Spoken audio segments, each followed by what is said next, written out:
અમદાવાદ સહિત ગુજરાતમાં કાળઝાળ ગરમીનો પ્રકોપ. ગરમીથી રાહત મેળવવા લોકો ઠંડા પીણાના સહારે.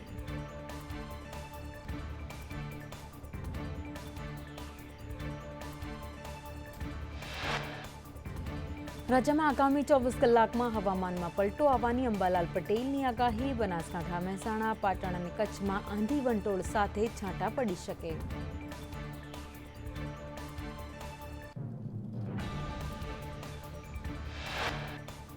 હવામાન શાસ્ત્રી અંબાલાલ પટેલની આગાહી મુજબ દાહોદ, લીમખેડા, વડોદરા અને સાણંદમાં ગાજવીજ સાથે વરસાદ થઈ શકે.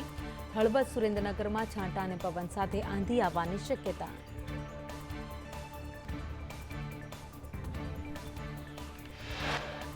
અંબાલાલ પટેલના જણાવ્યા મુજબ રાજ્યમાં 10 મે બાદ પ્રી મોન્સૂન એક્ટિવિટી શરૂ થશે, જ્યારે 8 જૂનથી દરિયામાં પવન બદલાશે અને દરિયાકાંઠાના જિલ્લામાં પવન ફૂંકાશે.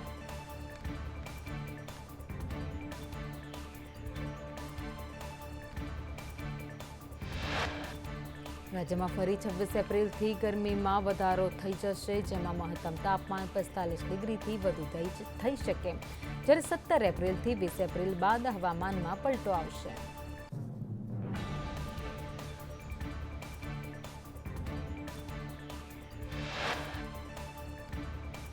સ્વામિનારાયણ સાધુના બફાટ બાદ વધુ એક વિવાદ. રાજકોટમાં સ્વામિનારાયણ સંપ્રદાયના લોકોએ ભગવાનના અવતારોને લઈને પોસ્ટર લગાવ્યા. શ્રીજી મહારાજે અલગ અલગ અવતાર ધારણ કર્યાના પોસ્ટર લાગ્યા.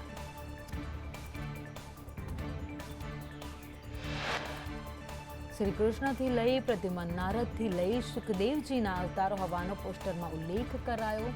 વિવિધ દેવી દેવતાઓ અવતારો હોવાનો પોસ્ટરમાં ઉલ્લેખ કરાયો. વિવાદ બાદ પોસ્ટર હટાવ્યા.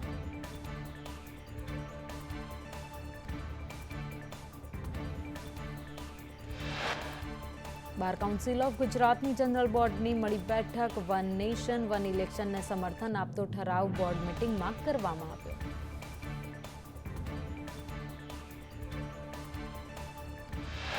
સત્તર સભ્યો સમર્થન આપ્યું, જ્યારે 3 સભ્યના વિરોધ સાથે ઠરાવ પાસ કરાયો. સમગ્ર દેશમાં ગુજરાત બાર કાઉન્સિલ પહેલીવાર કાઉન્સિલિંગ જેને વન નેશન વન ઇલેક્શનનો ઠરાવ કર્યો.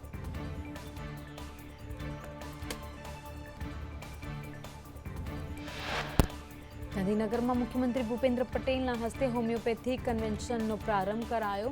આરોગ્ય મંત્રી ઋષિકેશ પટેલે વિદ્યાર્થીઓને માર્મિક ટકોર કરી. ઋષિકેશ પટેલે કહ્યું, ચિકિત્સા પ્રણાલીમાં વિશ્વાસ રાખે તેની સાથે રહો.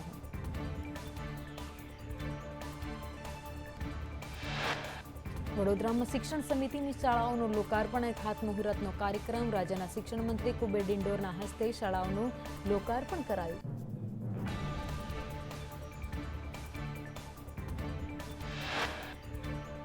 સાળંગપુર ધામમાં 12મી એપ્રિલે હનુમાન જયંતીની ભવ્ય ઉજવણી કરાશે. દર્શનાર્થીઓને મુશ્કેલી ના થાય તે માટે મંદિર પરિસરમાં રહેવા તથા જમવાની ખાસ વ્યવસ્થા.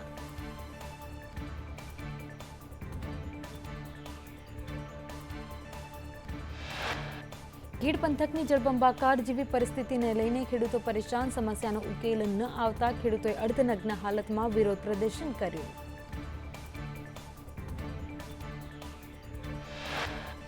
રાજકોટ મહાનગરપાલિકાનો નવતર પ્રયોગ. BRTS બસ સ્ટોપ પર કુલર મુકાયા. કુલ 19 બસ સ્ટોપ પર 38 જેટલા કુલર મૂક્યા.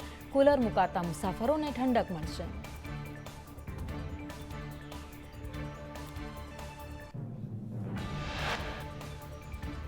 સુરત મ્યુનિસિપલ કોર્પોરેશનના ડેપ્યુટી કમિશનર ડોક્ટર આશિષ નાયકનું અચાનક રાજીનામું. સ્વાસ્થ્યનું કારણ ધરી રાજીનામું આપ્યું. સુરત કોર્પોરેશનના સોલિડ વેસ્ટ વિભાગના ઇન્ચાર્જ કાર્યપાલક ઇજનેરની પણ બદલી. કાલની રત્ન કલાકારોની ઘટના બાદ જ્વલંત નાયકની તાકીદે બદલી કરાઈ.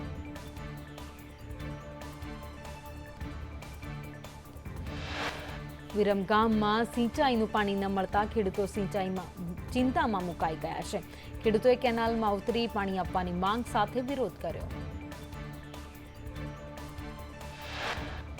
રાજકોટમાં કાઠિયાવાડ ભાટિયા વિદ્યાર્થી ભવન વિવાદમાં એજ્યુકેશન હેતુથી ફાળવેલી જગ્યાનો કોમર્શિયલ ઉપયોગ કરાયો.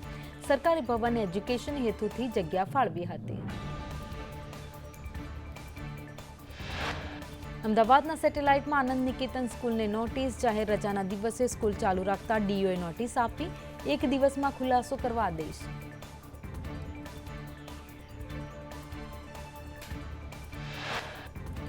પ્રાથમિક શાળાના જર્જરિત વર્ગખંડોની ચકાસણી થશે. બાંધકામની સ્થિતિ તપાસવા માટે સમિતિની રચના કરાઈ. ચકાસણી બાદ જરૂર જણાશે તો ઓરડાઓ રિપેરિંગ કરાશે.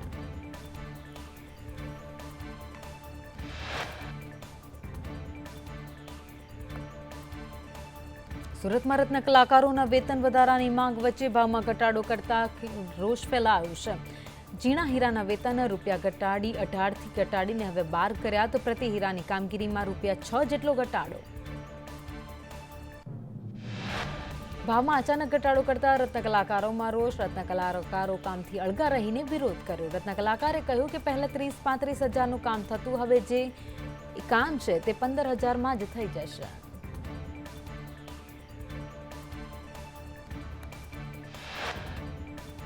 સિંહ ગણતરી મુદ્દે વન મંત્રી મુળુ બેરાનું નિવેદન. પ્રથમ વખત સિંહ ગણતરીમાં એઆઈની મદદ લેવાશે. વન વિભાગનો સ્ટાફ સજ્જ થયો. વનમંત્રી મુળુ બેરાએ જણાવ્યું કે 10 થી 13 મે સુધી સિંહ ગણતરી યોજાશે. 11 જિલ્લામાં સિંહ ગણતરી થવાની છે.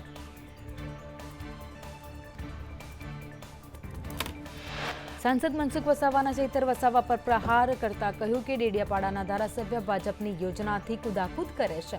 આપ કોંગ્રેસ સ્થાનિક ચૂંટણીમાં ઘૂસવાનો પ્રયત્ન કરે છે.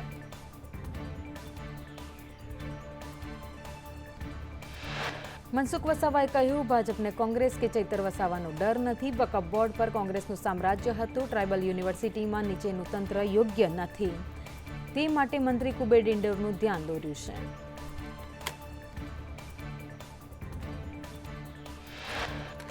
સાંસદ મનસુખ વસાવાએ કહ્યું છે અને નિવેદન આપ્યું છે, લોકો નારાજ હોય તો પણ ભાજપને જ મત આપે છે. 1984માં જીત માટે નહીં, બીજેપીના ચિહ્ન માટે ચૂંટણી લડ્યો.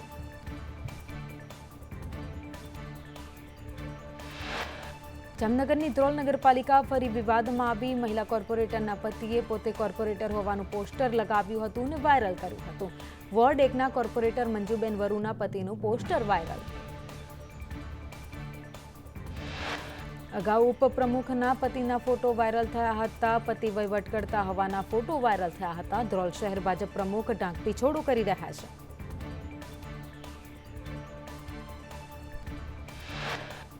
ખેડામાં ખનીજ માફિયાઓ દ્વારા મહીસાગર નદી પર બનાવેલો ગેરકાયદેસર બ્રિજ તોડી પડાયો. નદીના વહેણને અવરોધી 2 કિલોમીટરનો બ્રિજ તંત્ર દ્વારા તોડી પાડવામાં આવ્યો. નદીના વહેણને અવરોધી 2 કિલોમીટરનો બ્રિજ બનાવ્યો હતો.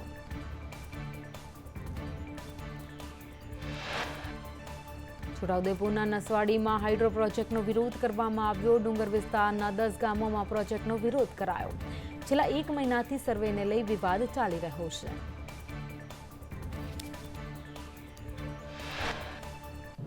સુરતમાં 118 રત્ન કલાકારને મારી નાખવાના પ્રયાસમાં પોલીસે ઝીણવટભરી તપાસ હાથ ધરી. પાણીમાં ઝેર ભેળવ્યું છે કે નહીં તે માટે સેમ્પલ લેવાયા. સમગ્ર મામલે એફએસએલની મદદ પણ લેવાઈ.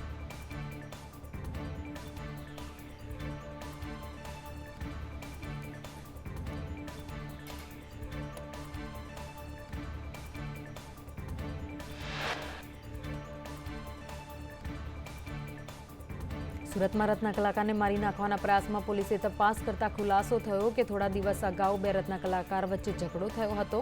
અદાવતમાં ઝેર ભેળવ્યું હોવાની દિશામાં તપાસ હાથ ધરી છે. જમખંભાળિયામાં સામાજિક તત્વો સામે કાર્યવાહી. આરોપી રમેશ ધારણીના ગેરકાયદે દબાણો તોડી પાડવામાં આવ્યા. લલિયા ગામના આંબેડીવાડીમાં દબાણો દૂર કર્યા.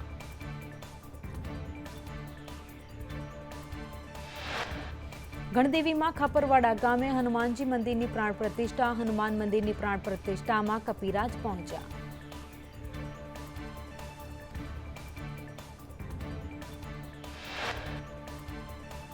અમદાવાદમાં નિકોલમાં ડ્રેનેજની લાઇનોમાં સમસ્યાથી ગટરના પાણી ફરી વળ્યા. વાહન ચાલકો ગંદા પાણીમાંથી પસાર થવા મજબૂર. ગટરના પાણી ભરાતા 30 સોસાયટીના રહીશો મુશ્કેલીમાં મુકાયા.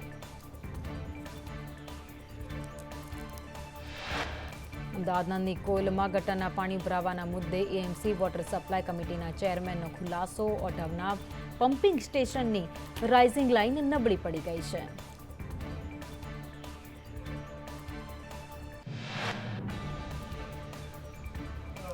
મોરબીના પીપળિયા રાજ ગામ પાસે કોટન મિલમાં આગ લાગી. આગના કારણે કરોડોનો કપાસનો જથ્થો બળીને ખાખ થઈ ગયો. ફાયર બ્રિગેડે આગ પર કાબુ મેળવ્યો.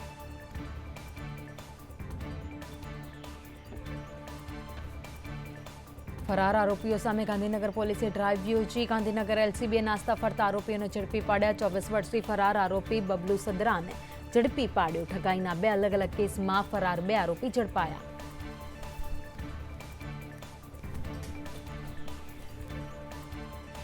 ઠગાઈ કેસમાં 5 વર્ષથી ફરાર મિલનરાજ ચૌહાણની ધરપકડ કરાઈ. ઠગાઈ કેસમાં 3 વર્ષથી ફરાર ભાર્ગવ પટેલની ધરપકડ.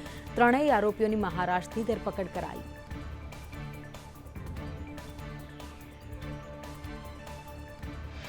વડોદરામાં સરકારી ઓફિસને બોમ્બથી ઉડાવવાની ધમકી. ધનોરાની જીઆઈપીસીએલને બોમ્બથી ઉડાવવાની ધમકી આપવામાં આવી. ચેન્નઈથી મેલ કરી ઉડાવી દેવાની ધમકી આપી.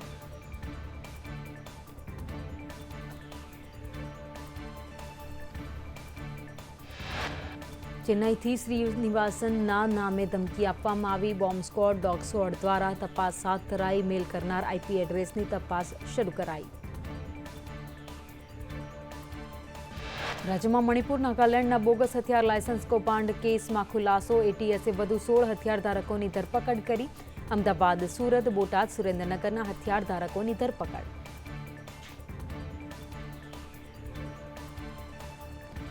એટીએસે 15 જેટલા હથિયારો સાથે કાર્ટિજ જપ્ત કર્યા. બોગસ હથિયાર કૌભાંડમાં 108 વ્યક્તિઓ વિરુદ્ધ ફરિયાદ. અગાઉ એટીએસે 7 આરોપીની ધરપકડ કરી હતી.